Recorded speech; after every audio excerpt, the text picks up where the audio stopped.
Dust Hollow was not a town born of hope, but of necessity. It clung to the scorched earth like a stubborn burr, a place you passed through on your way to somewhere better, or a place where you ended up when you had nowhere else to go.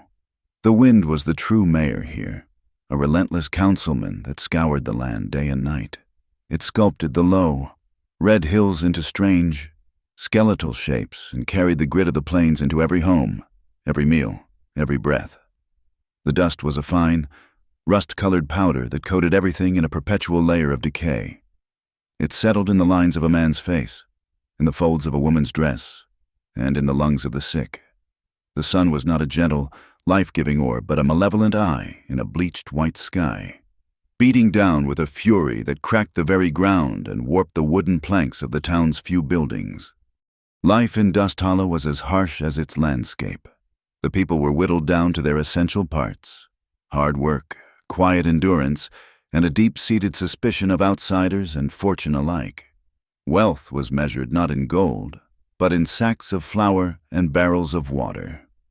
Joy was a rare commodity, hoarded like a precious coin, and for the women, especially the poor ones, the town's unwritten laws were as binding as any iron chain. A woman's worth was tied to her father's name or her husband's property. Without either, she was little more than a whisper in the wind, easily ignored, easily broken. Clara Mae Thompson knew this world intimately. At 19, her life had already been stripped of its soft edges. Her mother, a woman with a gentle smile and hands that could coax flowers from the stubborn soil, had been taken by a fever 5 winters past. Since then, it had been just Clara and her father, Elias, in their small, 2-room cabin at the edge of town. Elias, once a strong man with a laugh that could carry across a field, was now a ghost of himself, consumed by a cough that rattled his bones and left him weak and breathless. The dust, the town doctor said, it got into his lungs and wouldn't let go. With her father unable to work, the weight of their survival fell on Clara's slender shoulders. She took in mending, her fingers often pricked and raw from pushing a needle through coarse denim and stiff canvas. She tended a small, struggling garden, her back aching under the punishing sun. But it was never enough. The doctor's bills, the price of medicine, the cost of food. It was a tide of debt that rose higher each month, threatening to swallow them whole. The man who held their debt was Abraham Granton. He owned the largest ranch in the county, a sprawling empire of cattle and land that made him the unspoken king of Dust Hollow. Granton was a man built on the same scale as the landscape, large, unyielding, and weathered. He was twice Clara's age, a widower whose wife had died years ago under circumstances the town whispered about but never dared to question. His eyes, small and dark, held no warmth, only a chilling glint of appraisal, the way a butcher might look at a calf. He began visiting their cabin under the guise of inquiring about Elias's health. He would stand in their small main room, his large frame seeming to suck all the air out of the space, his gaze lingering on Clara as she moved about, serving him water or tending to her father. His presence was a violation, a shadow that fell over their already dim existence. Clara felt his eyes on her like a physical touch, cold and possessive. She would pull her shawl tighter, her skin crawling. The day he made his offer, the wind was howling, rattling the loose pane in the window like a trapped spirit. Elias had just suffered a bad coughing fit, and he sat slumped in his chair, pale and exhausted. Granton didn't bother with pleasantries. The debt stands at $200. Elias, he said, his voice a low rumble. More than you could earn in 3 years, even if you were healthy. Elias didn't answer. He could only nod, his eyes fixed on the floorboards. Granton's gaze shifted to Clara. But I am a reasonable man. A man gets lonely. My house is large, empty. A woman is needed to run it. A wife. He let the word hang in the air, heavy and suffocating. Marry me, girl, he said, looking directly at Clara. You marry me, and the debt is forgotten. Your father will be cared for. He'll want for nothing." Clara felt the blood drain from her face. The room tilted. It wasn't a proposal, it was a bill of sale. She was the currency, the lamb to be sacrificed. "No," she whispered, the word barely audible. "I can't." Granton's face hardened. "Can't?" He laughed, a harsh, grating sound. "You have nothing. Your father is dying. You think you have the luxury of can't? This is not a request. Girl, this is a gift, the only one you're likely to get." He turned back to Elias. "I'll expect your answer by the end of the week. The wedding will be on Saturday." He didn't wait for a reply, simply turned and left, his heavy boots thudding on the wooden porch. Clara looked at her father, her eyes pleading. "Papa, please, don't make me." Elias Thompson looked at his daughter, his only child, the last piece of his beloved wife he had left in the world. He saw her youth, her quiet spirit, and the terror in her eyes. And then he looked around the bare cabin, at the worn-out blanket on his lap, and he felt the familiar rattle in his chest. He was trapped. To refuse was to condemn them both to ruin, to be cast out with nothing, to watch his daughter starve or worse. To accept was to sell her soul. In the end, his own weakness, his own impending death, made the choice for him. He closed his eyes, and a single tear traced a path through the dust on his cheek. His silence was her answer. The days leading up to the wedding were a blur of numb horror for Clara. She moved like a sleepwalker, performing her chores with a mechanical emptiness. The town knew, of course. News traveled on the wind in Dust Hollow. She saw it in the looks she received, a mixture of pity and contempt. The women saw her as a fortunate girl, marrying into security. The men saw her as Granton's property. No one saw her as a victim. She was just another poor girl making a practical choice. She had no voice, no one to speak for her. On the morning of the wedding, a woman from the town, Mrs. Gable, arrived with a box. Inside was a wedding dress of white lace and silk, finer than anything Clara had ever touched. It felt like a costume, a disguise for the creature being led to slaughter. "Mr. Granton sent it," Mrs. Gable said, her tone brisk and unsentimental. "He wants you looking proper." Clara stood motionless as the woman helped her into the gown. It felt cold against her skin. She looked at her reflection in the small, cracked mirror on the wall. The girl staring back was a stranger, her face a pale, emotionless mask, her eyes wide and vacant, like two dark, empty wells. There were no tears left to cry. Her grief was a stone in her chest, too heavy to be moved. Her father sat in his chair, dressed in his old, threadbare suit. He couldn't meet her gaze. The shame was a chasm between them, too wide to cross. He was a man caught between his love for his daughter and the crushing weight of a world that had broken him. His silence was a constant, screaming torment. At that same hour, a lone rider approached Dust Hollow from the west. His name was Wes Carter, and he moved with the easy, patient rhythm of a man who spent more time in the saddle than on his own 2 feet. He was not a young man, but not yet old. His face was tanned and lined by sun and wind, and his eyes, a startling clear blue, held a quiet intensity. They were the eyes of a man who had seen too much and said too little. He wore the simple, durable clothes of a working cowboy, denim trousers, a faded flannel shirt, and a battered hat pulled low against the sun. A Colt revolver was strapped to his hip, worn not with aggression, but with the casual familiarity of a tool. His horse, a sturdy buckskin, walked with a slight limp. Wes had been a cavalryman once, fighting in wars he no longer believed in. After that, he had drifted, working on ranches from the Dakotas to the Arizona Territory. He was a solitary man by nature, not unfriendly, but he kept his own counsel. The world had taught him that laws were often bent to serve the powerful, and justice was a concept that rarely strayed into towns like this one. He rode into Dust Hollow for one reason. His horse had thrown a shoe, and the animal's well-being was his priority. He found the blacksmith shop at the end of the main street, the rhythmic clang of a hammer on anvil echoing in the hot, still air. The blacksmith, a burly man with sweat-soaked hair and arms like tree trunks, nodded as Wes dismounted. "Loose shoe," Wes said simply. "Aye, I can see that. Give me an hour," the blacksmith grunted, wiping his brow with the back of a sooty hand. Wes nodded, tethering his horse in the shade. With an hour to kill, he walked toward the saloon, thinking a cool beer might wash some of the trail dust from his throat. The town was unusually quiet, yet there was a tension in the air, a sense of anticipation. Small groups of people were gathered on the porches of the general store and the land office, speaking in low, hushed tones.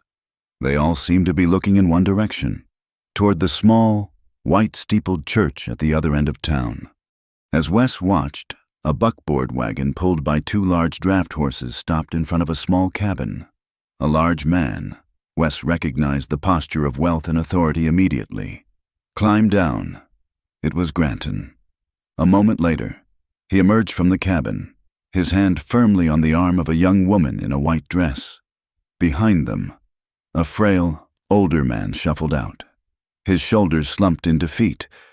The woman was Clara. She walked with a rigid stillness, her head bowed, her face ashen. The white dress, meant to symbolize joy and purity, looked like a shroud against her pale skin. She didn't look like a bride.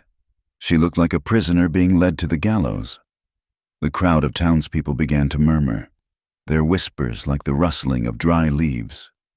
Wes saw the looks on their faces, not celebration, but a kind of grim, fascinated spectacle.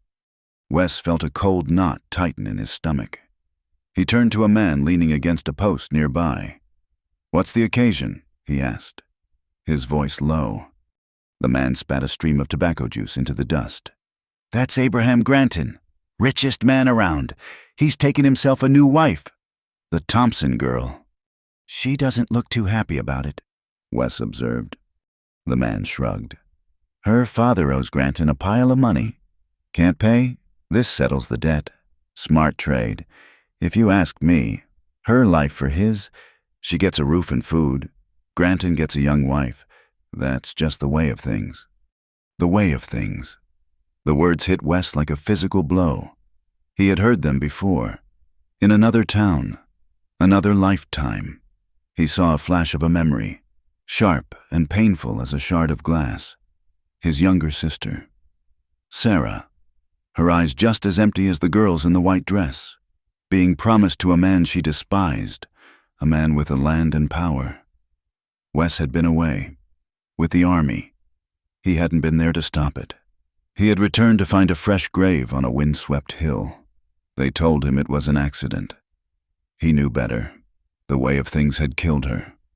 He watched as Granton half pushed, half pulled Clara up the steps of the church. The old man followed, his steps faltering. The heavy wooden doors of the church swung shut behind them, sealing them inside. The knot in Wes's stomach coiled tighter.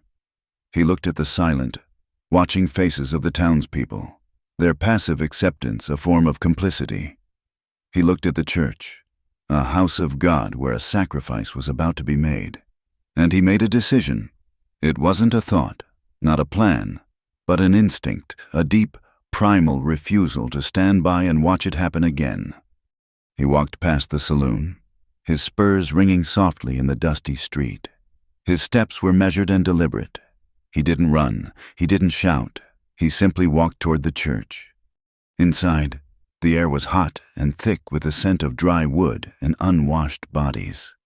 Clara stood before the preacher, Granton's hand gripping her arm so tightly she could feel the bones grind. The preacher, a stern man with a face like carved granite, began to drone the words of the ceremony. Clara heard them as if from a great distance. They were meaningless sounds. Her world had shrunk to the crushing grip on her arm, and the sight of her father weeping silently in the front pew. And if any man can show just cause, why they may not lawfully be joined together. Let him now speak. or else hereafter forever hold his peace." The traditional words echoed in the suffocating silence. The preacher took a breath, ready to continue, to pronounce the final, binding words. At that exact moment, the church doors burst open with a crash that made everyone jump. They swung inward, flooding the dim interior with a rectangle of blinding, golden sunlight. Silhouetted in the doorway stood a man, a stranger. It was Wes Carter. He took 2 steps inside, letting the door swing shut behind him. In his hands, he held a rifle, not aimed, but held at the ready, its long, dark barrel a stark line of authority. The church was utterly silent, every eye fixed on him. Granton recovered first, his face turning a blotchy, furious red. "What is the meaning of this? Who in the hell are you?" he bellowed, his voice echoing off the rafters. Wes ignored him. His clear blue eyes found Clara's. For the first time that day, she saw something other than pity or lust or indifference. She saw a quiet, unwavering resolve. He took another step forward. "This wedding is over," Wes said, his voice calm but carrying to every corner of the room. It was the voice of a man accustomed to being obeyed. He raised the rifle slightly, the gesture subtle but unmistakable. The preacher froze, his mouth half open. Wes walked down the aisle, his boots making a slow, steady rhythm on the wooden floor. He stopped a few feet from them. He looked from Granton's apoplectic face to Clara's stunned, white one. He then lifted his gaze to the crowd, the silent watchers, the people who believed this was just the way of things. His voice was clear and sharp as a crack of lightning. "If this town won't protect its women," he declared, his words a judgment and a vow, "then I will—" He reached out his free hand to Clara. "Come with me."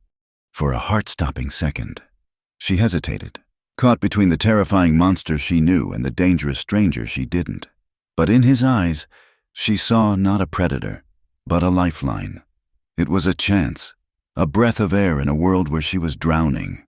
Her hand, trembling, left the folds of her dress and went to his. His grip was firm, strong, and surprisingly gentle. He pulled her away from Granton's side, stepping between her and the furious rancher. And then, without a backward glance, he turned and led her out of the church, back into the harsh, unforgiving sunlight, and toward a future that was utterly, terrifyingly unknown. The moment they burst from the church doors into the blinding sun, Dust Hollow awoke from its stunned paralysis. A collective gasp rippled through the onlookers, followed by a confused, angry murmur. Abraham Granton was the first to find his voice. He appeared on the church steps, his face a mask of purple fury, his Sunday suit looking small against his swelling rage. "Stop him!" he roared, his voice cracking with a mixture of disbelief and violated pride. "He's stealing my wife.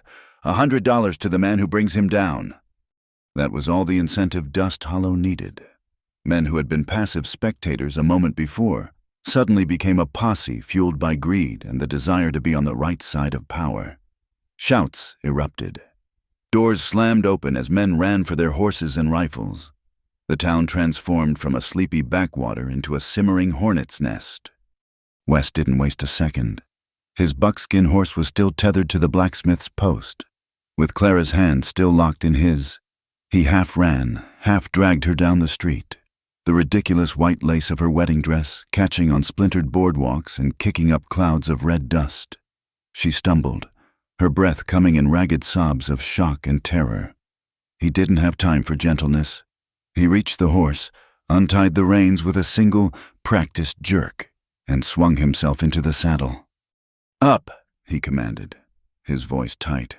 He reached down, grabbing her around the waist with an arm of steel, and hauled her up in front of him. She landed awkwardly across his lap, a tangle of limbs and expensive fabric. The horse, spooked by the commotion, danced nervously. Wes held it steady with firm hands and a low word, his eyes scanning the street. Granton's men were mounting up, rifles glinting in the sun.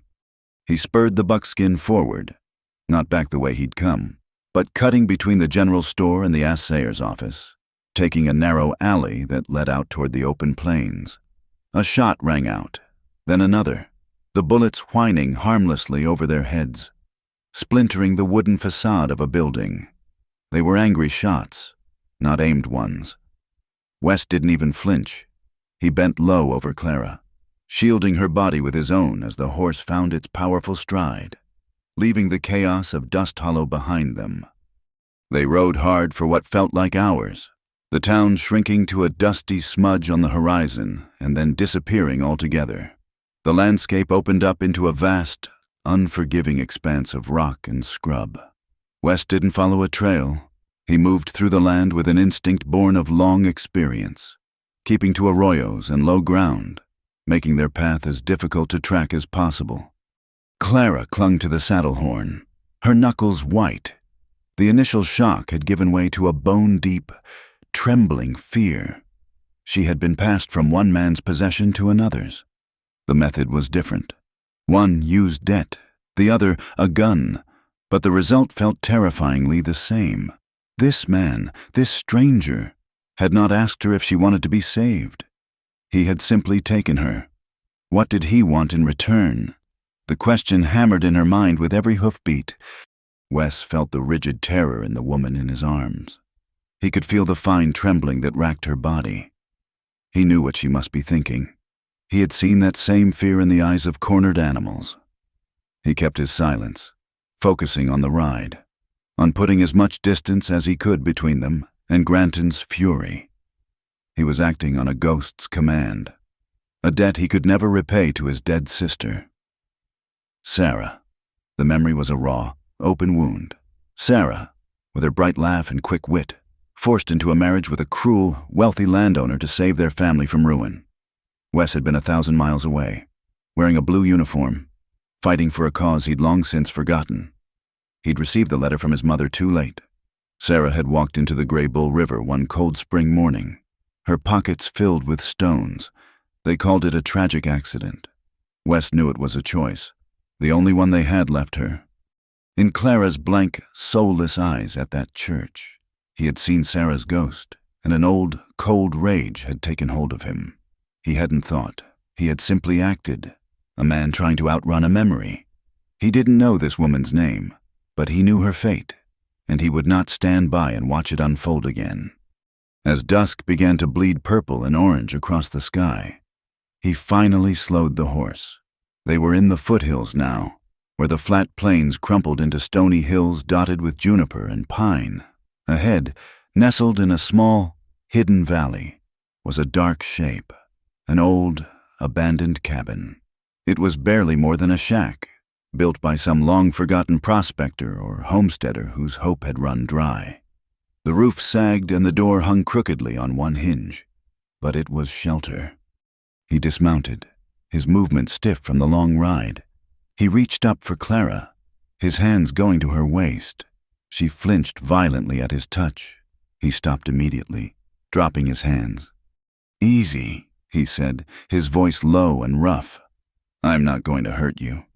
She slid down from the horse herself, her legs weak and unsteady.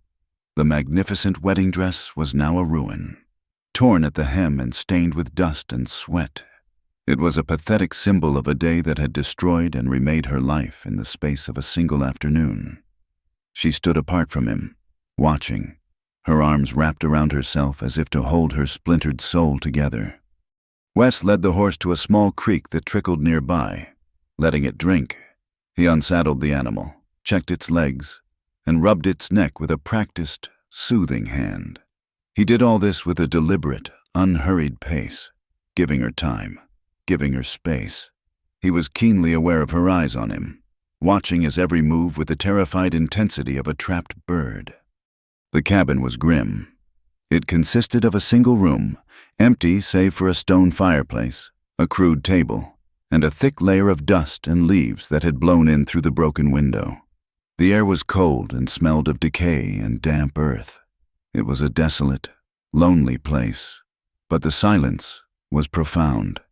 Here, there were no whispers, no judging eyes, no angry shouts, There was only the sigh of the wind through the pines and the distant call of a night bird. It was a silence that was both a comfort and a threat. Clara remained near the doorway, a pale statue in the fading light. She was still silent, her shock having frozen her tongue. She didn't believe his words. Men always said they wouldn't hurt you, right before they did. Granton had said he would care for her. Her father had promised to protect her. Words were cheap. She had been a piece of property to be traded, and this man had just made the highest bid. Now she was his. The thought was a cold certainty in her heart. She waited for him to claim his prize. Wes moved about, gathering dry wood for a fire. He didn't enter the cabin. He built the fire outside, a few yards from the door. He took a small sack from his saddlebag and pulled out a tin coffee pot, a skillet, and some dried jerky. He set the pot to boil and began slicing the jerky into the pan with a hunting knife. The simple, domestic sounds, the crackle of the fire, the hiss of the jerky in the hot pan, seemed alien in this wild place. He didn't speak to her, didn't ask her for help. He worked with a quiet efficiency, his movements economical and sure, but he was always aware of her, a silent, watchful presence in the shadows. He kept his body angled away from her, a non-threatening posture, but his senses were on high alert. He could feel her fear like a palpable wave. When the food was ready, he spooned some onto a tin plate and put it on a flat rock near the cabin door, along with a cup of hot, black coffee. He then retreated back to the fire with his own plate and sat with his back against a tree, leaving the space between them clear. "You should eat," he said, not looking at her. "It's a long time till morning." Clara stared at the plate. Hunger gnawed at her stomach, a raw, aching need, but her fear was stronger. To accept food from him felt like a form of surrender, an acceptance of her new captivity. Yet, the smell of the coffee and hot meat was agonizing. After a long, tense silence, she moved slowly, stiffly, and picked up the plate. She didn't return to the cabin, but sat on the ground just inside the dark doorway, half hidden in the shadows, and began to eat. She ate like a starving animal, quickly, without tasting, her eyes never leaving him. The silence stretched, broken only by the crackling fire. Finally, when she had finished, Wes spoke again, his voice still quiet, matter of fact. "My name is Wes Carter." She didn't respond. He took a slow sip of his coffee. "I didn't mean to scare you back there, but I couldn't just let it happen." Clara found a sliver of her voice, a dry, raspy whisper. "Why?" Wes stared into the flames, his face etched with shadows. For a moment, he didn't answer. He was a man who rarely spoke of his past, who kept his hurts locked away like valuables. But he knew, looking at this terrified girl, that silence would be his enemy. She needed a reason, something to hold on to other than her fear. "I had a sister," he began, his voice dropping lower. "Her name was Sarah. She was younger than you, bright, full of life. Our family, we fell on hard times. My father made a promise. He married her off to a man with money, a man she hated, a man who was cruel in ways that didn't leave bruises." He paused, the memory twisting in his gut. "I was gone, away. By the time I came home, she was already in the ground. They said she slipped and fell in the river, but I knew Sarah. She was a strong swimmer." He looked up from the fire then, and his gaze met hers across the darkness. His blue eyes were filled with a profound, ancient pain. "When I saw you today, standing there in that church, I saw her, and I couldn't walk away again. I won't pretend to be a good man, miss, and I won't lie and say I know what comes next. But I swear on my sister's memory, I will not lay a hand on you. I took you from him, but I'm not claiming you for myself." His words were simple, spoken without flourish, but they held the heavy ring of truth. For the first time, a crack appeared in Clara's icy certainty. She heard the raw grief in his voice, saw the conviction in his eyes. She didn't trust him. Not yet. But for the first time, she allowed for the possibility that he might be telling the truth. She spoke her own name softly. Clara. Then, in a rush of words, she told him about her father's illness, about the crushing debt, about Granton's cold, possessive stare. She spoke of her helplessness, of a world that saw her as nothing more than an object to be bought and sold. Wes listened without interrupting, his expression unchanging. When she finished, her story hanging in the cold night air between them, he simply nodded. The law doesn't work for folks like us. Clara, it's a tool for men like Granton to get what they want. The only law out here is what you can make for yourself. He had learned that in the war, watching officers trade the lives of their men for a bit of glory. He had learned it on the frontier, watching rich cattle barons drive poor homesteaders from their land with hired guns and bought-off sheriffs. He no longer believed in paper laws or promises from men in high collars. He believed only in the cold steel of his gun and the strength of his own convictions. As the night grew deeper and colder, the fire burned down to glowing embers. Wes stood up and stretched. You should get some sleep. Inside the cabin. I'll be out here. Clara's fear, which had receded slightly, flared anew. You're not coming in? No, he said, his voice firm. He picked up a worn bedroll from his gear. I'll take the first watch. The horse needs minding. He was giving her the cabin, the shelter, the privacy. He was choosing the cold ground and the open sky. Clara watched as he walked past the fire, toward the shadows where the horse was tethered. He spread his bedroll on the ground, but he didn't lie down. He sat with his back against a pine tree, his rifle resting across his knees, his face turned out toward the darkness, toward the direction they had come from. A sentinel, a guardian. Clara retreated into the absolute dark of the cabin. She found the driest corner, away from the broken window, and sank to the floor. The thin wedding dress offered little warmth against the cold that seeped up from the packed earth. She wrapped her arms around her knees, shivering, but through a crack between the rough-hewn logs of the cabin wall, she could see him. She could see his silhouette against the faint starlight, a solitary, unmoving figure keeping watch. He was not a beast in a cage with her. He was a wall between her and the world that had tried to devour her, for the first time in a very, very long time. Clara closed her eyes and felt a fragile, tentative sliver of safety. And in that dark, cold cabin, she slept. The sun was barely cresting the mountains when she awoke. She was stiff and cold, but she had slept without dreaming. The first thing she did was look through the crack in the wall. Wes was still there, but he was standing now, a cup of coffee in his hand, looking out across the valley. The fire was rebuilt, burning cheerfully. She rose and pushed open the creaking door. The morning air was crisp and clean. He heard her and turned. He gave her a slight nod. Coffee's hot, he said. A fragile truce seemed to exist between them in the morning light. She accepted the cup he offered, her fingers brushing his for a fleeting second. The warmth of the tin cup seeped into her cold hands. They stood in silence for a few moments, watching the sun climb higher, painting the distant peaks in hues of rose and gold. It was almost peaceful. The peace was shattered when Wes suddenly stiffened. He held up a hand for silence, his head cocked. Clara listened. At first, she heard nothing. Then she caught it. A faint, rhythmic sound, the sound of shod horses on rock, carrying on the still morning air. Wes moved quickly, grabbing his rifle and spyglass from his saddlebag.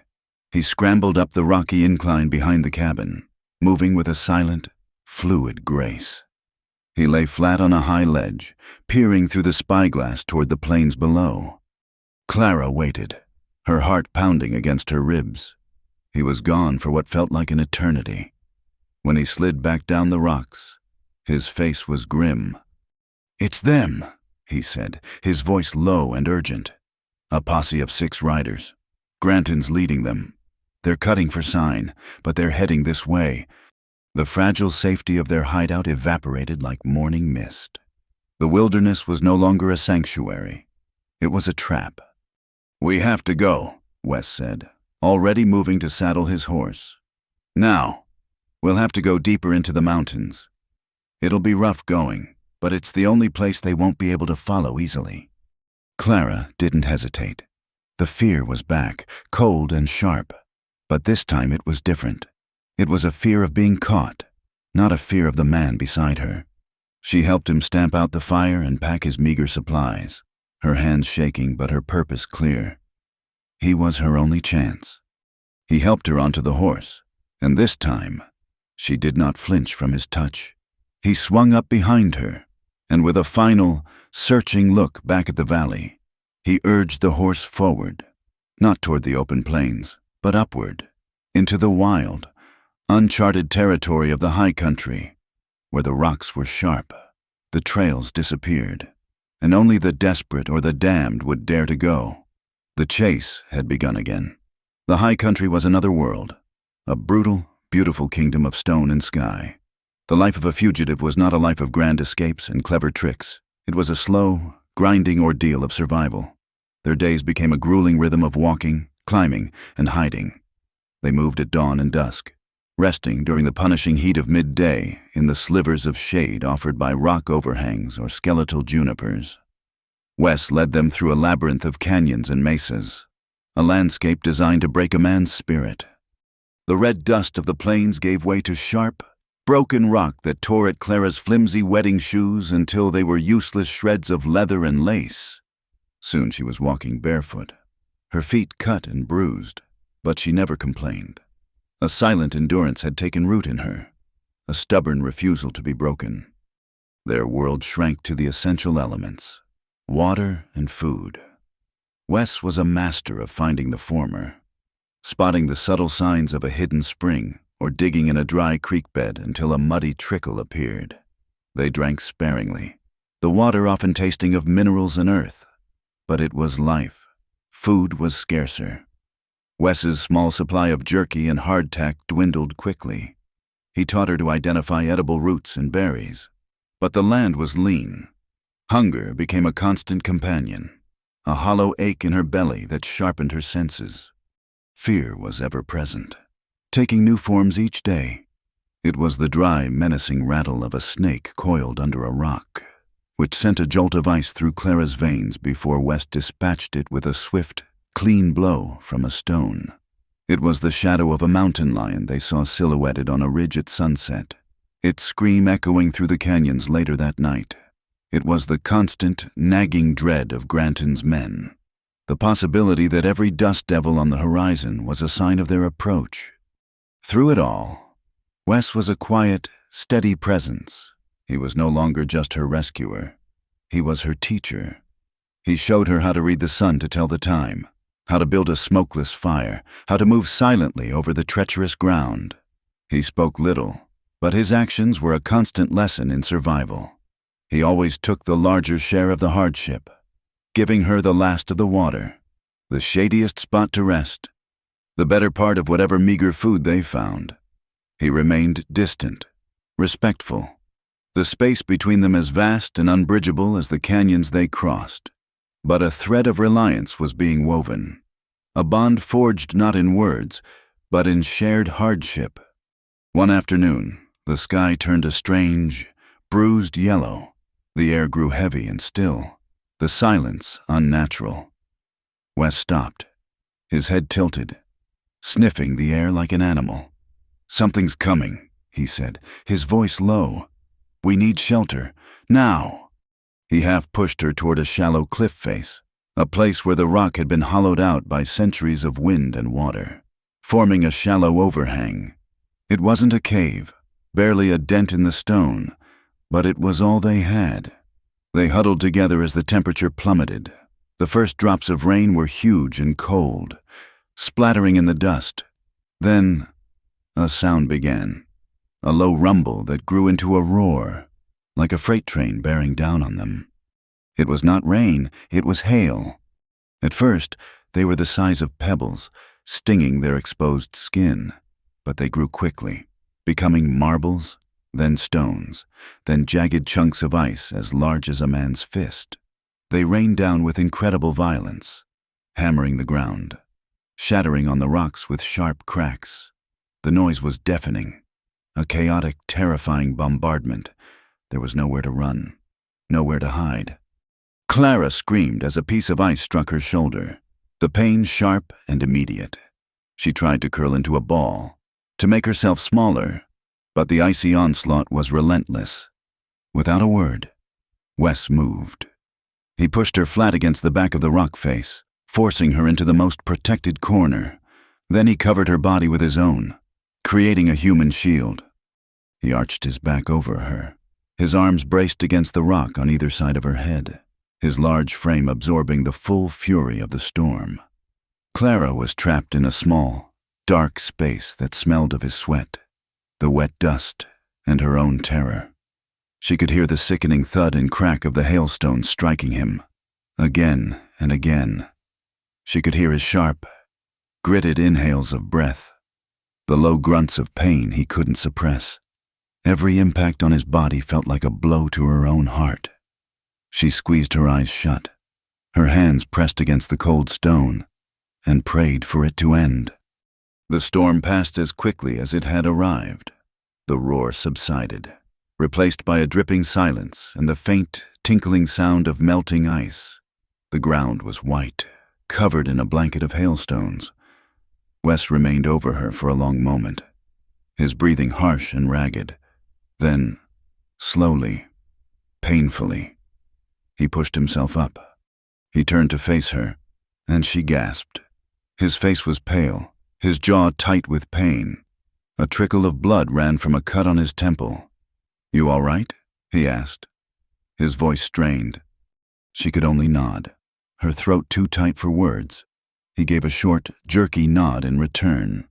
Then his legs seemed to give way and he sank to a sitting position on the ground, leaning his head back against the rock, his eyes closed. Clara's shock gave way to a surge of pure, unadulterated horror. His shirt, a sturdy blue flannel, was soaked through, but in several places on his back and shoulders. It was turning a dark, wet red. "You're hurt," she whispered.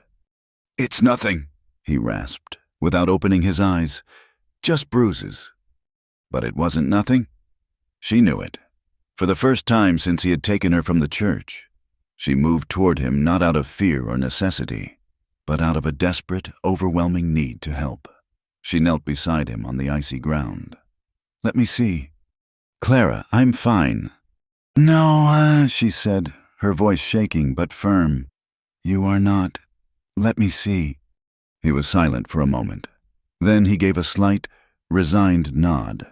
The simple gesture was an admission of pain, a surrender of his stoic control that struck her more deeply than any cry. Her heart hammered against her ribs. She had mended her father's shirts, tended his fevers, but she had never touched a man this way. Her hands trembled as she reached for the buttons on his shirt. They were small and difficult to manage with her clumsy, shaking fingers. She could feel the heat of his skin through the damp fabric. She finally undid the last button and gently pulled the shirt away from his skin. The fabric was stuck in places with drying blood, and she had to peel it away carefully. He winced, a muscle jumping in his jaw, but he made no other sound. When the shirt was off, she drew in a sharp breath. His back was a canvas of fresh, raw injury. Angry. Purple bruises were already forming in a dozen places, swelling the skin. Several of the welts had been broken open by the sharp edges of the ice, and they were bleeding freely. The cuts deep and ugly. But it wasn't just the new wounds that held her gaze. His back was a map of an old, hard life. A long, thin scar ran diagonally from his left shoulder blade to his right hip, the skin pale and puckered. A saber cut, perhaps. Other, smaller scars, round and faded, dotted his skin like faint memories of past violence. This was the body of a soldier, a survivor, a man who had shielded her from the storm because he had weathered so many of his own. Tears welled in her eyes, not of pity, but of a profound, aching gratitude that was so intense it felt like pain. She tore a long strip from the hem of her ruined wedding dress, the white lace a stark contrast to the blood and dirt. She dipped it in the cold, clean water that was now trickling down the rock face, and began to clean his wounds. Her touch was tentative at first, her fingers barely grazing his skin. She was intensely aware of the coiled strength in his muscles, the raw masculinity of him. But as she worked, her fear gave way to a focused purpose. Her touch became more confident, gentle but firm. She cleaned each cut with meticulous care, her movements economical and precise. He sat perfectly still, his back to her, his head bowed. Neither of them spoke. The only sounds were the drip of water and the soft sound of the cloth on his skin. It was the most intimate exchange of her life, a silent conversation of pain, care, and burgeoning trust. When she had cleaned the wounds as best she could, she had nothing to bandage them with. She could only pull his shirt back over his shoulders, her fingers brushing against his hot skin. "Thank you," he said, his voice a low rumble. The sun came out, and they found a small, dry cave nearby, a more permanent shelter to wait out their pursuers and let him heal. He moved stiffly, his face drawn with pain, but he refused her help in gathering wood for a fire. As night fell, the cold returned, and they huddled near the small blaze inside the cave. The firelight danced on the stone walls, casting their shadows long and distorted. Wes lay on his side, his back to the fire. Clara sat a few feet away, wrapped in a thin blanket from his bedroll. The silence between them was different now. The physical barrier had been broken, and the emotional one was beginning to crumble. She watched the rise and fall of his chest, the way the firelight caught the lines of exhaustion on his face. He had saved her, not once, but twice. He had asked for nothing in return. The fear she had once felt for him was gone, replaced by something she couldn't name, something warm and protective that bloomed in her chest. He must have felt her gaze, because he shifted, turning to look at her. His blue eyes were dark in the firelight. "You should sleep," he said softly. She shook her head. She watched his hand, which lay on the ground between them. It was a strong hand, calloused and capable, the hand that had held a rifle, steered a horse, and pulled her from a life of despair, without thinking, without allowing herself to be afraid. She reached out and laid her small, trembling hand over his. He stiffened at her touch, his fingers tensing, but he didn't pull away. After a moment, he relaxed, turning his palm up to gently clasp her hand in his. His skin was warm and rough against hers. It was not the touch of a captor, but of a companion. For the first time, she had initiated contact, not out of fear, but out of a deep, resonant need for connection.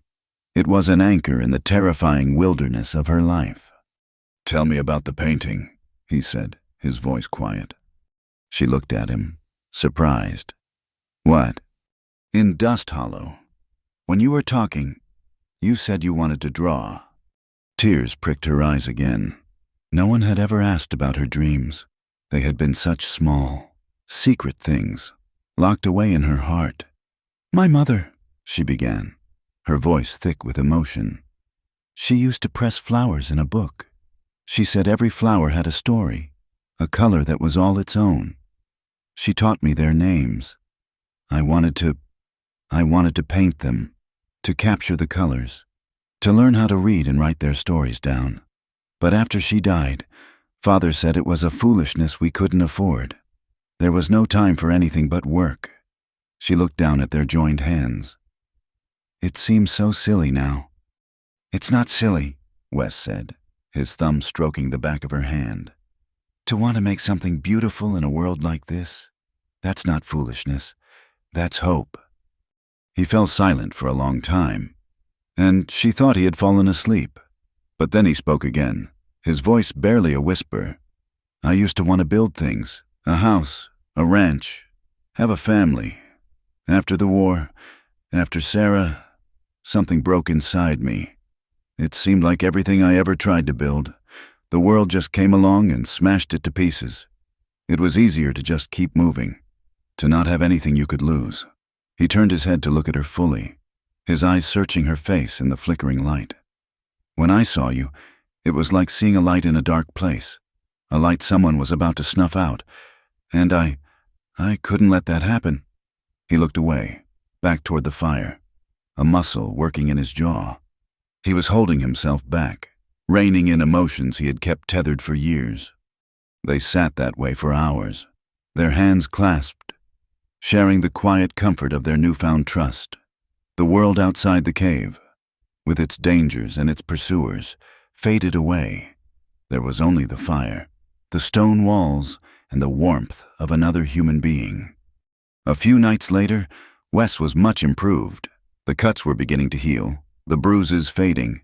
They had found a safer place, a high meadow with fresh water and good grass for the horse. The moon was a perfect silver disk in a black, velvet sky, so bright it cast soft shadows on the ground. They sat side by side, their backs against a large boulder, sharing the last of the coffee. A comfortable silence had grown between them, a language of shared glances and quiet understanding. Clara looked at his profile, silhouetted against the moonlight. The straight nose, the firm line of his jaw, the quiet strength in his eyes as he gazed at the stars. A daring question, born of the intimacy they had shared and the beauty of the night, rose in her heart. She had to know. She turned to him, her voice a whisper that was almost carried away by the gentle night breeze. "Wes? If things had been different, if I wasn't running from Granton, if you had just ridden into town and seen me at the market, if I hadn't been a girl who was being sold, would you have chosen me?" The question hung in the cool, clean air between them. It was a question about choice, about worth, about whether she could be seen as anything other than a victim to be rescued. Wes turned his head slowly to face her. The moonlight illuminated the planes of his face, the intensity in his clear blue eyes. He didn't answer with words. He reached out and gently cupped her jaw, his calloused thumb stroking her cheek. He leaned in, his gaze never leaving hers, giving her every chance to pull away. She didn't. She leaned into his touch, her eyes fluttering closed. His lips met hers. It was not a kiss of hungry passion, but of a deep, tender reverence. It was slow, gentle, a soft exploration. It tasted of coffee and wood smoke and a profound loneliness that was finally, after so long, finding an answer. She felt the years of fear and sorrow and emptiness inside her begin to dissolve in the warmth of his mouth. She brought her own hands up to his chest, her fingers curling into the fabric of his shirt. The kiss deepened, becoming more certain, a silent affirmation of everything they had survived, of everything they were beginning to feel. It was everything she had never known she was starving for. And then, just as a true fire was beginning to ignite between them, he pulled back. He rested his forehead against hers, his breathing unsteady. His eyes were dark with an emotion she could not yet read, a mixture of desire and a fierce, protective restraint. "Clara," he breathed her name, his voice thick. "We can't." She understood. He was still giving her the choice. He was proving, once again, that he was not Granton. He would not take. He was a man of honor. And in that moment, as she looked into his moonlit eyes, Clara knew, with a certainty that shook her to the very core of her soul, that she was no longer just his rescued ward. She was falling in love with him. The news of Wes Carter's actions spread from Dust Hollow like a prairie fire. Abraham Granton, humiliated and incandescent with rage, had wasted no time. By nightfall of the day of the failed wedding, posters had been printed, slapped onto the wall of the sheriff's office, the saloon, and the general store. The ink was still wet, the crude drawing of a man with a rifle bearing only a passing resemblance to Wes. But the words were stark and clear. Wanted $500. Reward for the capture of the fugitive Wesley Carter wanted for kidnapping, horse theft, and assault with a deadly weapon, to be considered armed and dangerous. $500. It was a fortune. More money than most men in Dust Hollow would see in 5 years of back-breaking labor. It was enough to buy a small herd of cattle, a stake in a mine, or a ticket to a new life somewhere far away. The reward turned every man with a gun into a potential bounty hunter. It turned the desolate landscape into a hunting ground, with Wes as the quarry and Clara as the prize. The town was cleaved in two. On one side were Granton's loyal ranch hands and the men who saw the world through the simple lens of property and power. To them, Wes was an outlaw, a drifter who had stolen what rightfully belonged to the most powerful man in the county.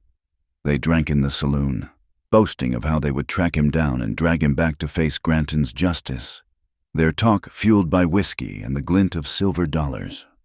But there was another side, a quieter, more hesitant faction. It was made up of the women who knew the fear of a husband's heavy hand, who understood the silent terror of having no choice.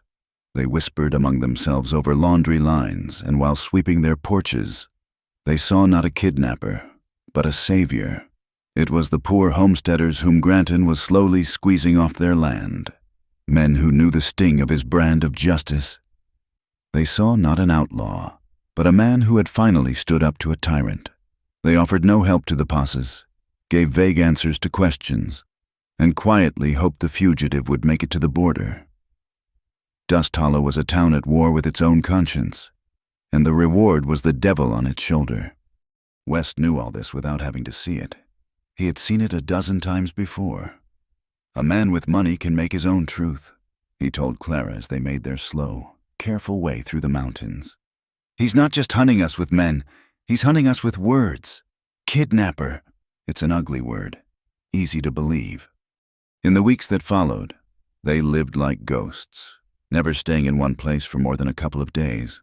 They survived on rabbits Wes caught in snares and the fish he pulled from hidden mountain streams. His wounds healed, the angry red fading to a latticework of scars that Clara no longer saw as marks of violence, but as symbols of her salvation. The bond between them deepened in the crucible of their shared isolation. They learned each other's silences, the subtle shifts in mood, the unspoken fears and hopes. The kiss they had shared that moonlit night remained an unanswered question, a promise hanging in the air between them. Wes treated her with an almost painful reverence, his desire for her a tightly coiled thing he kept locked away. He was giving her time to heal, to find her own footing, to become something other than a frightened refugee. One evening, as they sat by a fire, he made a decision. "There's a man I know," he said, staring into the flames. "A preacher. Lives alone, up in the Whisperwind Canyons. He knew me when I was a boy. He's a good man, the right kind of man." Clara looked at him, her brow furrowed. "Why do we need a preacher?" Wes finally looked at her, his blue eyes serious and direct. "Because as long as you're just the girl I took, you have no protection. In the eyes of the law, the world, you're just with me. But if you're my wife, if you are Mrs. Carter, then you belong with me. It gives you a right. It gives you a claim. It's a shield. Clara, it might be the only one we have." Her heart skipped a beat. He wasn't speaking of love or passion, but of something far more practical and, in its own way, far more romantic. He was thinking of her safety, of her honor, of her place in the world. He was offering her his name, not as a brand of ownership, but as a suit of armor. "Is that what you want, Wes?" she asked softly. He reached across the small fire and took her hand. "I want you to be safe. I want you to have a choice. And if you'll have me, I want you to be my wife." Tears welled in her eyes as she nodded. "Yes," she whispered. "Yes." The journey to Whisperwind Canyon took another 3 days. It was a secluded, almost inaccessible place, a deep scar in the earth where the wind made a constant, low moaning sound as it passed through the strange rock formations. Nestled in a pocket of green, fed by a natural spring, was a small, solid cabin built of stone and timber, a curl of smoke rising from its chimney. An old man sat on the porch, reading a worn leather-bound book, He had a great white beard that covered most of his chest and eyes that were as pale and clear as a winter sky. He looked up as they approached, and a slow, gentle smile spread across his face. "Wesley Carter," he said, his voice a warm, gentle rumble. "I was beginning to think the world had finally swallowed you whole. It's been a long time, son." "Reverend Theron," Wes said, a rare, genuine smile touching his own lips as he dismounted. "It's good to see you." Reverend Theron's wise eyes moved to Clara, who stood shyly by the horse. He saw the tattered remnants of her fine dress, the exhaustion in her posture, and the quiet strength that had taken root in her gaze. He looked at the way Wes stood beside her, a protective, gentle stance that was at odds with the gun on his hip. The old preacher saw the whole story in a single glance. That evening, they sat at his simple wooden table and shared a meal of venison stew. Wes explained everything: the debt, Granton, the church, the manhunt. The Reverend listened patiently, his hands steepled before him, his gaze never leaving Wes's face. When Wes had finished, the old man turned to Clara. "And you, child," he asked gently. "This man, he speaks the truth? You are with him of your own free will?" "Yes, sir," Clara said, her voice clear and steady. "He saved my life. I would have no life without him." The Reverend nodded slowly. "Sometimes, the most righteous acts look like sins to a world that has forgotten what righteousness is." He looked back at Wes. "You wish for me to join you in matrimony?" "I do," Wes said. The Reverend looked at Clara again. "And you, my dear?" "Yes," she said, her heart full. "More than anything." "Then it shall be so," the Reverend said with a smile. "God's house is not made of wood and nails, but of the honest wilderness and the sincere heart. We will have the ceremony tomorrow, at noon, when the sun is highest in the sky." The next day was clear and bright. The Reverend had given Clara a simple dress from a trunk of things left behind by travelers over the years.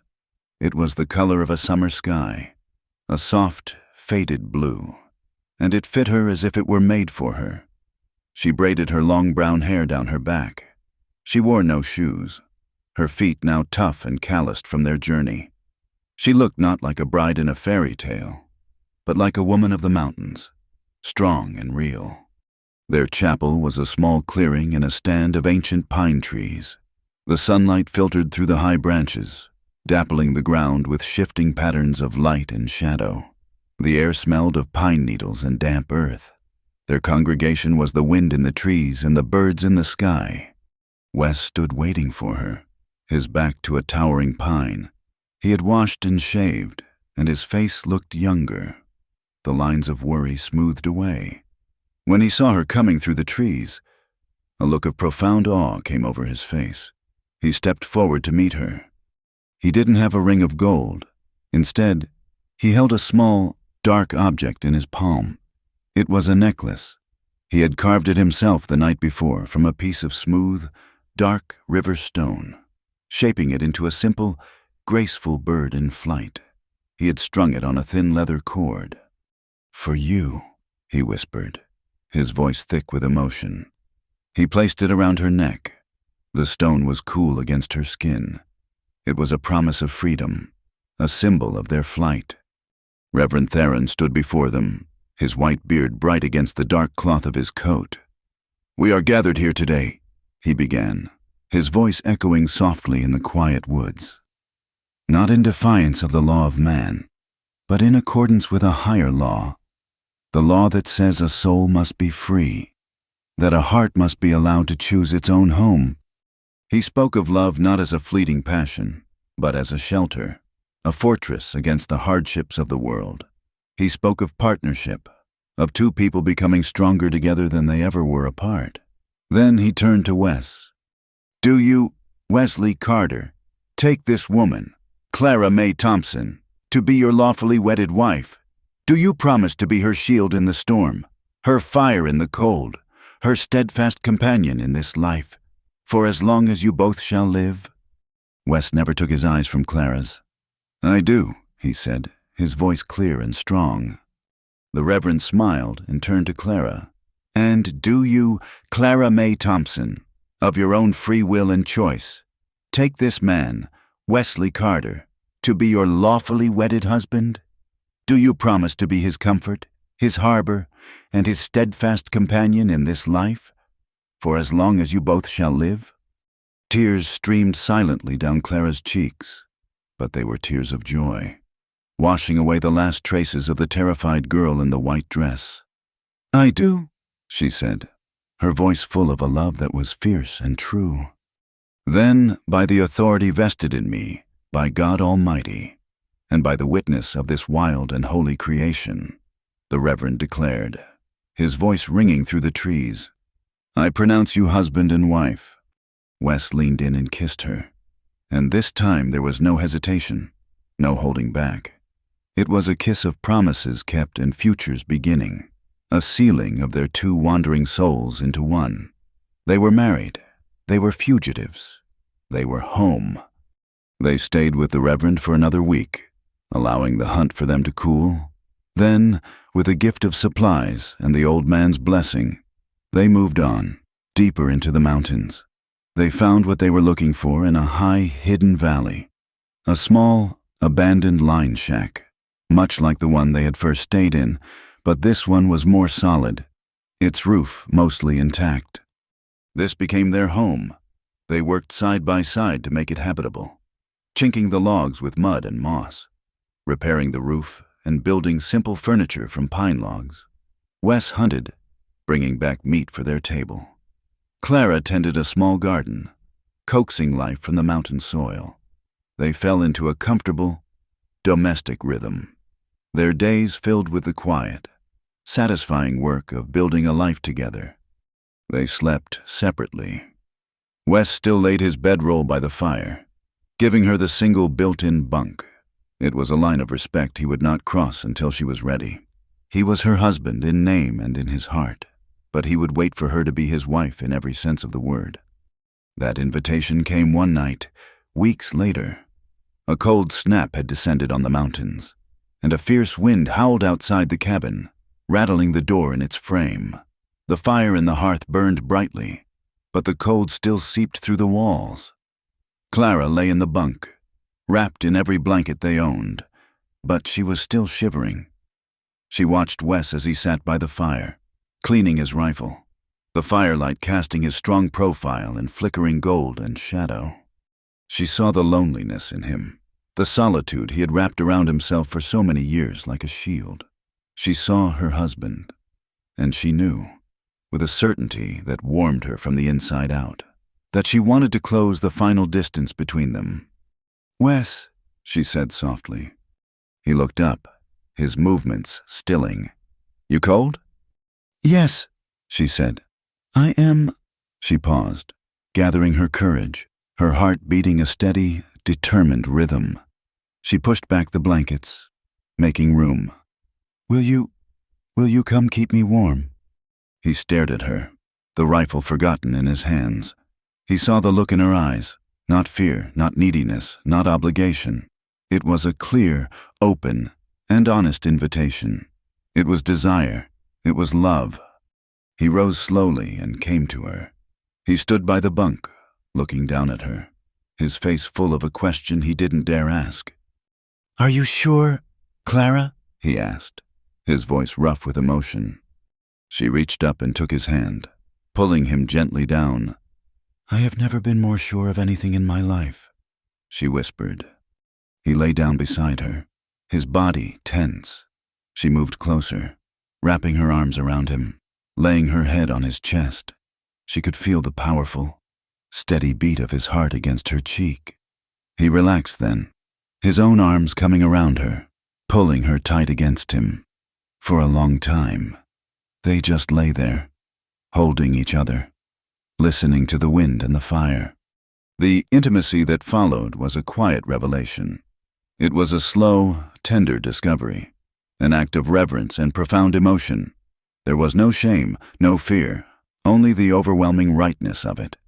It was a final, complete healing, a joining that was not about a debt being paid or a rescue being rewarded, but about two people, freely and completely, giving themselves to each other, in the warm, safe cocoon of their small cabin, surrounded by the howling wilderness. Clara finally understood what it meant to be truly cherished. The next morning, she woke up in his arms.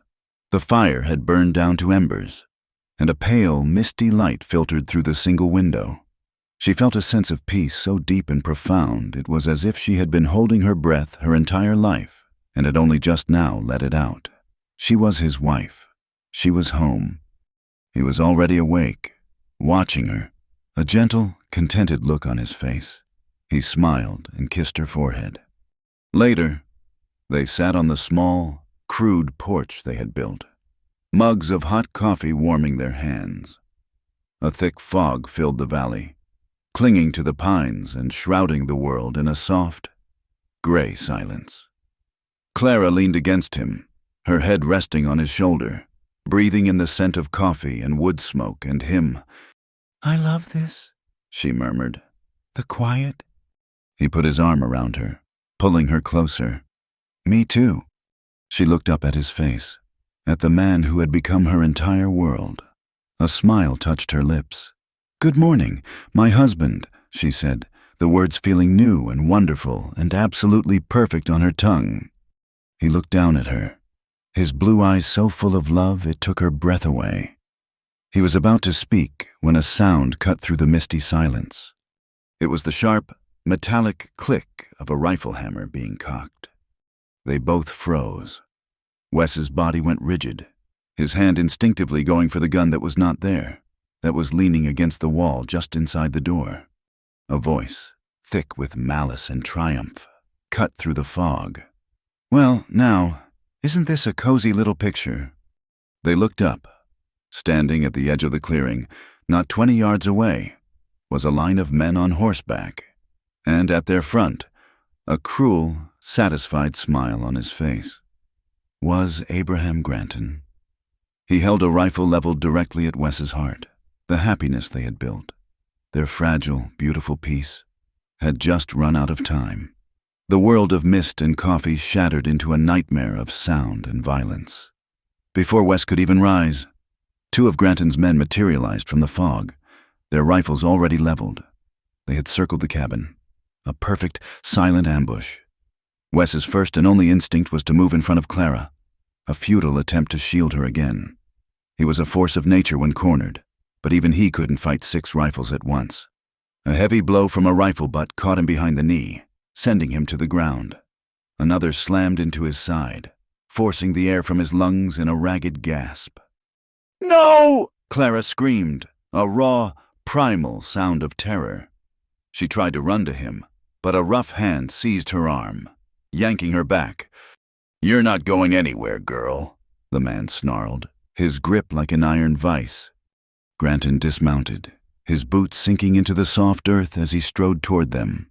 He looked down at Wes, who was struggling to rise, his face a mask of defiance and pain. Granton's smile was a venomous thing. "The game is over, Carter," he said, his voice dripping with satisfaction. "You had a nice little run, but the girl comes home now. What's mine stays mine." Wes spat a mouthful of blood and dirt onto the ground near Granton's boots. "She's my wife," he growled, the words a raw promise of retribution.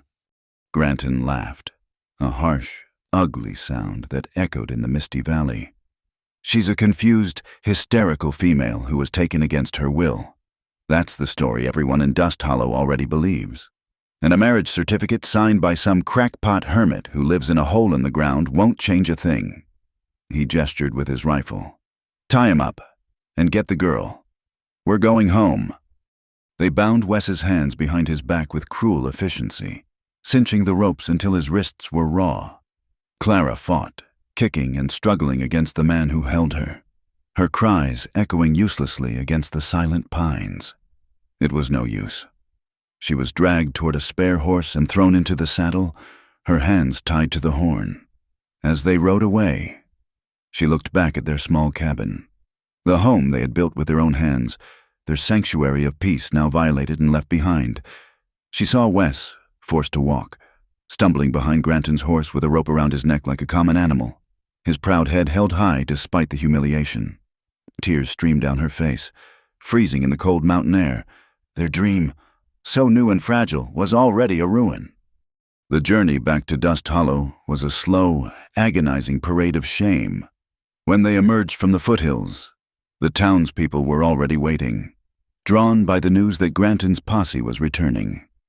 They lined the dusty main street, their faces a mixture of morbid curiosity, pity, and cruel satisfaction. The triumphant shouts came from Granton's men and the saloon dwellers who saw the bounty as good as won. "There's the kidnapper," one of them yelled. "String him up!" Clara was forced to ride at the front, a captive queen in their victory procession. She saw the faces in the crowd, women she had known her whole life who now looked away, their eyes full of a fearful pity that was worse than hatred. She was a spectacle, a cautionary tale. This is what happens to a woman who steps out of line. She searched for a friendly face, a sign of support, but found none. The town's quiet sympathizers were now silent, intimidated by Granton's public and brutal victory. Wes was dragged to the town's small, squalid jail and thrown into a cell. The heavy iron door clanged shut, a sound of absolute finality. Granton stood before the assembled crowd, his chest puffed out, playing the part of the wronged patriarch and avenging hero. "This outlaw, this Wesley Carter, is a kidnapper and a thief," he boomed, his voice carrying across the street. "He preyed upon a helpless young woman and forced her from her home. But justice has been served. He will be tried, and he will be hanged for his crimes as a warning to any other drifters who think they can defy the laws of God and man in this town." A cheer went up from some in the crowd. Clara, still bound on the horse, found her voice. "That's not true," she screamed, her voice hoarse with tears and rage. "He's my husband. He saved me." Her words were swallowed by the noise. Granton turned to her, his face a cold mask. "The poor girl is delirious," he said loudly, for all to hear. "Her ordeal has weakened her mind. She doesn't know what she's saying." He gave an order to one of his men. "Take her to my house. See that she is kept comfortable, and see that she doesn't leave." Clara was not taken to a comfortable room. She was escorted to the second floor of Granton's large, oppressive ranch house and locked in a bedroom.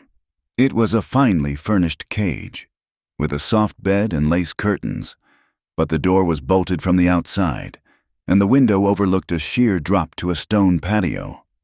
She was a prisoner.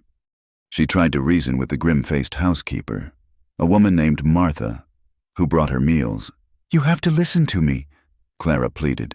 "Mr. Granton forced my father. Wes is my legal husband. We were married by a minister." Martha looked at her with cold, dead eyes. "You were promised to Mr. Granton," the woman said flatly. "You shamed yourself and your father by running off with that man. You should be grateful, Mr. Granton is willing to protect your reputation after what you've done. Now eat your supper." Her words were dismissed as the ravings of a fallen woman. In their eyes, she was no longer Clara Carter, a married woman with rights. She was Clara Thompson, the disgraced girl who had been sullied by an outlaw. Her truth had no currency here. Her voice was gone. She spent her days pacing the room like a caged animal, her heart a cold stone of despair in her chest. She could see the gallows being constructed in the center of town from her window, a stark, skeletal frame against the blue sky. They were going to kill her husband, and she was powerless to stop it. 2 days later, a lone rider entered Dust Hollow. It was Reverend Theron. He was an incongruous sight. His simple black coat and great white beard a stark contrast to the dusty, violent energy of the town. He rode not with the swagger of a gunslinger, but with the slow, deliberate purpose of a man on a divine mission. He ignored the stares and whispers, dismounting in front of the sheriff's office.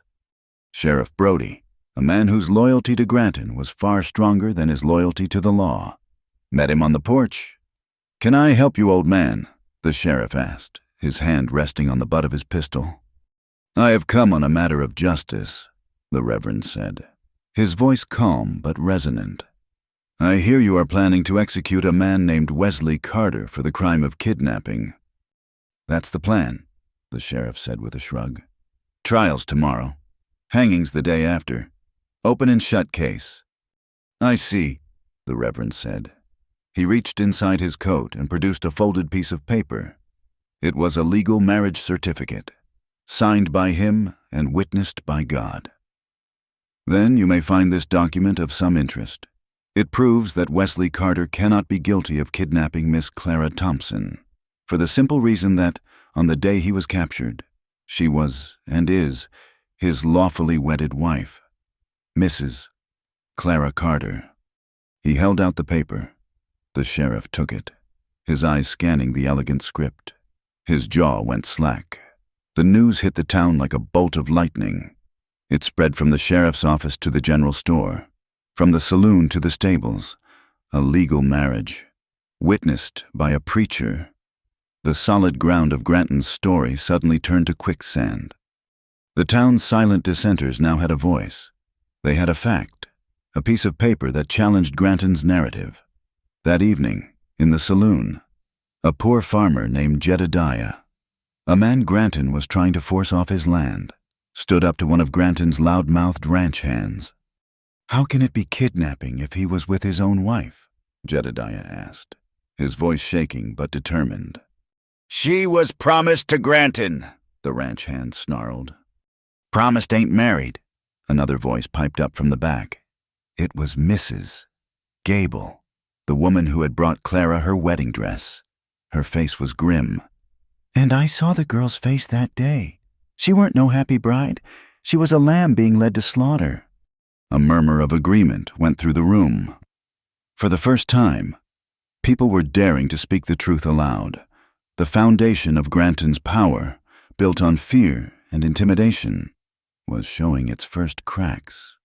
That night, Clara knew she couldn't wait any longer. She had to see Wes. The housekeeper, Martha, had shown a flicker of something, pity perhaps, in her eyes that evening when she brought the supper tray. The news of the marriage certificate had unsettled her. "Please," Clara whispered, grabbing the older woman's hand. "They're going to kill him. He's my husband.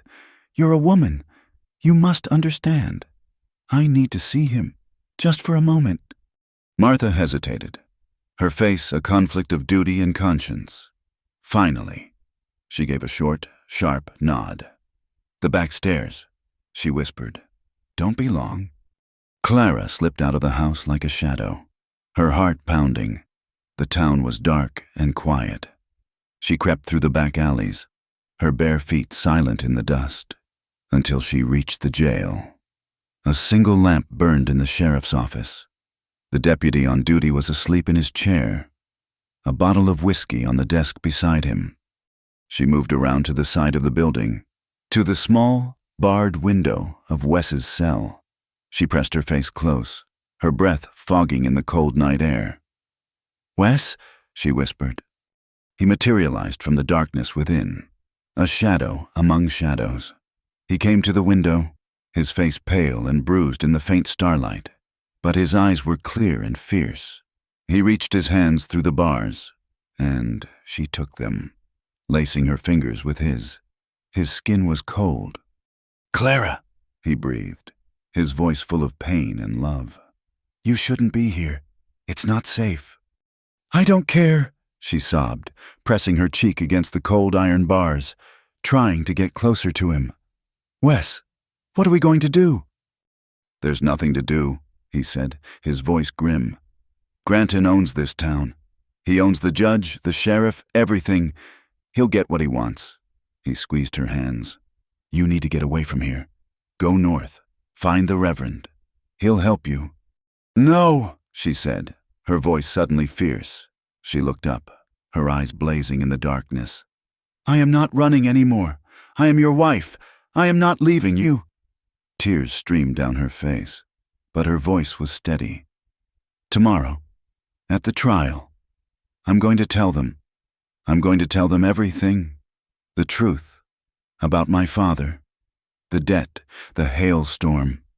Everything. I don't care if they drive me out of town or call me a liar. They are going to hear the truth. A look of fierce pride and love filled his face. He pulled her hands to his lips and kissed them through the bars. Clara. She leaned forward, and he met her halfway. They kissed through the iron bars. A desperate, loving, heartbreaking kiss that tasted of tears and dust and fear. It was a vow, a promise, a farewell. The next day dawned bright and cold. The trial was to be a formality, held on the steps of the church, the very place where the story had begun. Granton wanted a public spectacle. The entire town was gathered. Wes was led from the jail in chains, his face set like stone. He was made to stand on the bottom step, a prisoner before his accuser. Granton stood on the top step, a self-appointed judge, ready to pronounce a sentence that had already been decided. "We are gathered here," Granton began, his voice booming across the silent crowd, "to pass judgment on this man who brought sin and violence to our peaceful town, who stole this innocent—" "He stole nothing," the voice, clear and strong, cut through Granton's speech. A path parted in the crowd as Clara walked through. She was no longer the cowering girl. Her blue dress was dusty, her hair was unkempt, but her head was high, and her eyes were on fire with a righteous fury. She didn't stop until she was standing in the open space before the church, facing Granton, facing the entire town. Granton's face contorted in rage. "Take her away! She's not well!" "I am perfectly well," Clara declared, her voice ringing with a power no one had ever heard from her before. "And I will not be silent anymore." She turned to the crowd, to the people who had known her whole life. "You all know me, you know my father, and you know this man, Abraham Granton. He tells you I was stolen. I am telling you I was sold. My father, sick and weak, was forced to trade me, his only daughter, to this cruel man to clear a debt." A shocked murmur rippled through the crowd. "This is a lie!" Granton roared. "Is it?" Clara shot back. She pointed a trembling finger at him. "You wanted a young wife to warm your bed and run your house. You didn't care that I was half your age, that I begged my father not to do it. You wanted a possession, not a wife." She then turned and walked to Wes, standing before him so the whole town could see them. "They call this man a violent criminal," she said, her voice softening but still carrying. She gently touched the side of Wes's face. "Do you want to know how he got these bruises? He got them in a hailstorm, when he used his own body to shield me from ice the size of my fist. The cuts on his back are the price he paid to keep me safe." She turned back to the crowd, her eyes shining with unshed tears. "The Reverend Theron told you the truth. Wes Carter and I were married in a church made of pine trees, with God as our witness. He gave me a name, a choice, and his protection when no one else in this town would even look me in the eye." She took a deep breath, her gaze sweeping across the stunned faces of the townspeople, finally landing on Granton's furious glare. She stood tall, her voice ringing out for all to hear, a final, undeniable declaration of her truth. "He is not my kidnapper. He is my husband. I am his lawful wife, and I love him of my own free will." Clara's final words fell into a silence so profound it was as if the world had stopped breathing. The wind itself seemed to hold back, and the only sound was the faint creak of the half-built gallows. For a long, tense moment, the entire town was a frozen tableau. Granton on the church steps, his face a thunderous mask of disbelief. Wes, standing in his chains, his gaze fixed on Clara with an expression of fierce, heartbreaking love. And the crowd, a sea of faces caught between a lifetime of fear and a single, electrifying moment of truth. The spell was broken by Granton. He took a step down, his hand raised as if to strike her.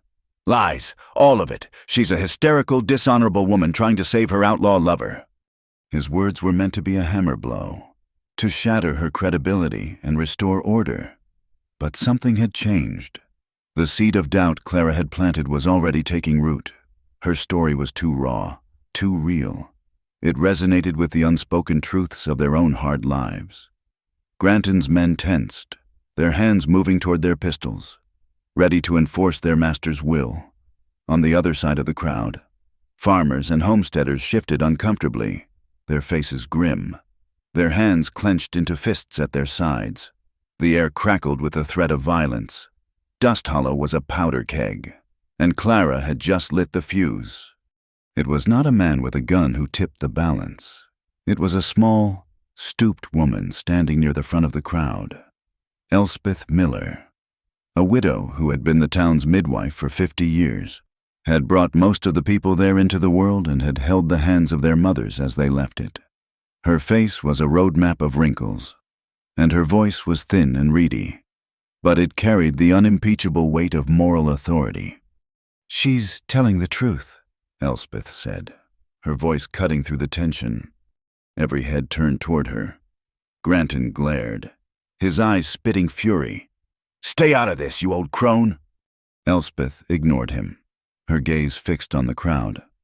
"I was there the day her mother died," she continued, her voice gaining strength. "I saw the promise in that child's eyes, and I was there the day you came sniffing around her father's cabin. Mr. Granton, I saw the look in your eye then, too. It wasn't the look of a suitor. It was the look of a wolf circling a lamb. We all saw it. We just chose not to speak. We chose to be cowards." She looked directly at Clara, her old eyes shining with a fierce, protective light. "No more. The girl has suffered enough." Her words were a stone cast into a still pond, the ripples spreading instantly. A man in the crowd, the farmer Jedediah, took a half-step forward. "She's right. Granton's been squeezing me for my water rights for 2 years, threatening to ruin me if I don't sell for pennies on the dollar. That's his way. He forced my brother to sign over his claim last winter," another voice shouted. Suddenly, the dam of fear broke, a torrent of grievances. Years of quiet resentment and swallowed injustices came pouring out. Men and women who had been silenced by Granton's power and wealth found their courage in each other's voices. The crowd was no longer a collection of individuals. It was a community finding its soul. Sheriff Brody, who had been standing beside Granton looking increasingly uncomfortable, could see the situation spiraling out of his control. He was Granton's man, but he was also a politician of sorts. A man whose primary instinct was self-preservation. A riot was brewing, and he was standing on the wrong side of it. He held up his hands, trying to project an authority he no longer possessed. "All right, that's enough. Settle down," he yelled. He turned to Granton, his expression now one of strained legality rather than loyal support. "Abraham, this is a mess. The preacher's certificate says they're married. The girl says she went willingly. There's 6 people here ready to swear you've been threatening them for years. I have no legal grounds to hold him for kidnapping if his wife says he didn't kidnap her." "To hell with legal grounds," Granton bellowed, his face turning purple. "I want him hanged." "You can't just hang a man because you want to," the sheriff shot back, his fear of the mob now greater than his fear of Granton. "There's no proof. Without the girl's testimony, I've got nothing but your word against his. I have to let him go." The defeat on Granton's face was total. His power had been an illusion, a house of cards built on the town's fear, and Clara had just blown it down with a single breath of truth. He stood there, sputtering, impotent, as the sheriff took a key from his belt and walked down the steps to where Wes stood. The crowd watched, silent and transfixed, as the sheriff unlocked the heavy iron manacles. The chains fell from Wes's wrists with a soft clatter in the dust. Wes didn't move for a moment. He rubbed his raw wrists, his gaze finding Clara's through the crowd. He was free. She had done it. She had saved him. He walked toward her, and the crowd parted for him as it had for her. He didn't say a word. He simply reached out and cupped her face in his hands, his thumbs gently wiping the tears from her cheeks. In that one look, in that simple touch, they said everything that needed to be said. "Granton, seeing his authority evaporate, made one last desperate threat. "This isn't over, Carter! This town isn't safe for you!" Wes turned his head slowly, his blue eyes cold as mountain ice. "It seems to me," he said, his voice low but carrying in the sudden silence, "that this town is no longer safe for you. Granton," and it was true, the sheriff, seeing his chance to align with the new power dynamic, stepped forward. "Abraham," he said, his voice official and cold, "I think you and I need to have a talk back at my office. There are a few complaints I need to look into." The tide had turned completely. Wes and Clara didn't stay to watch Granton's empire crumble. Their victory was not in his defeat, but in their freedom. They walked to the livery stable, and the owner, who had previously avoided their eyes, now rushed to help them.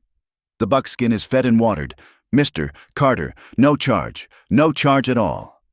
They rode out of Dust Hollow the same way they had entered it, together on a single horse. But this time, they were not fugitives. They rode with their heads high, leaving behind the town of dust and whispers. They didn't look back. Their home was in the mountains. They returned to the valley to find their small cabin just as they had left it, a silent testament to their interrupted dream.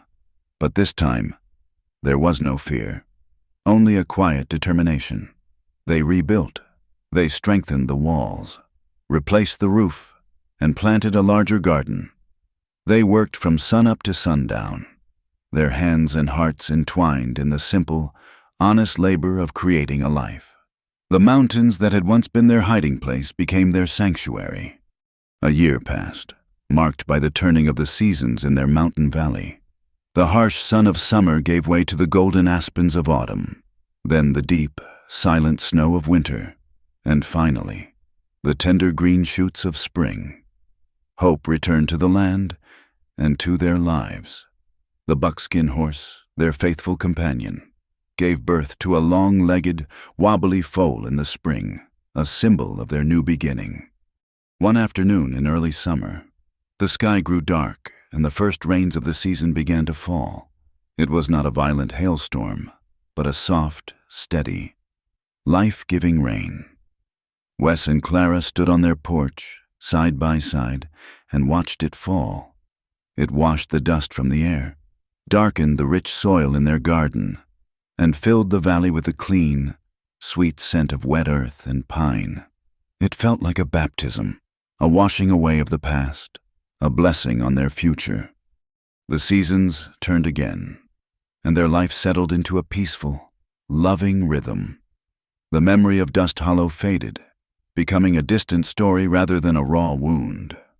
They were forgotten by the world, and it was the greatest gift they could have asked for. One perfect, golden afternoon. Clara sat on the porch steps, a charcoal pencil in her hand and a sketch pad on her lap. She was no longer just dreaming of painting. She was doing it. She was capturing the way the light fell on a wildflower, the sharp silhouette of a hawk against the blue sky, the gentle strength in her husband's hands. Her art was a celebration of the life she had chosen, the beauty she had found. Wes sat in a chair he had built, leaning back against the cabin wall, reading a letter that had taken months to find its way to them. It was from Reverend Theron. The old preacher wrote that Abraham Granton, disgraced and facing numerous charges from the people he had bullied for years, had sold his ranch and moved away, a bitter and broken man. Dust Hollow was a quieter, fairer place now. Justice, it seemed, had found its way there after all. The sunlight, thick and golden as honey, streamed into the valley, falling across Wes's hands as he folded the letter. He looked at Clara, who was completely absorbed in her drawing, a small, contented smile on her face. The quiet joy he felt was so profound, so complete. It was almost a physical ache in his chest. This was it. This was the life he had stopped believing he could ever have. He rose from his chair and came to sit on the step beside her. He leaned over and pressed a soft, gentle kiss to her cheek. She looked up from her drawing, her eyes full of the same deep, quiet love he felt. "What is it?" she whispered. He shook his head, a slow smile spreading across his face. He thought back to that moment in the church, the flash of instinct, the reckless act that had set this all in motion. He finally understood why he had done it. "I didn't save you because I was a hero," he said, his voice a low, soft murmur, full of a truth he was only just now able to put into words. "I saved you because you were home." Clara's eyes filled with tears, and she set aside her sketch pad. She leaned her head on his shoulder, and they sat together in the golden light. Two souls who had found their sanctuary not in a place, but in each other, and in the distance. The wind whispered through the pines, telling the story of a love that had been forged in the dust, tested in the wilderness, and had finally, blessedly, found its way home. Thank you for listening to our story around the campfire tonight. We love sharing these tales with you, and it means the world to us to know who we're sharing them with.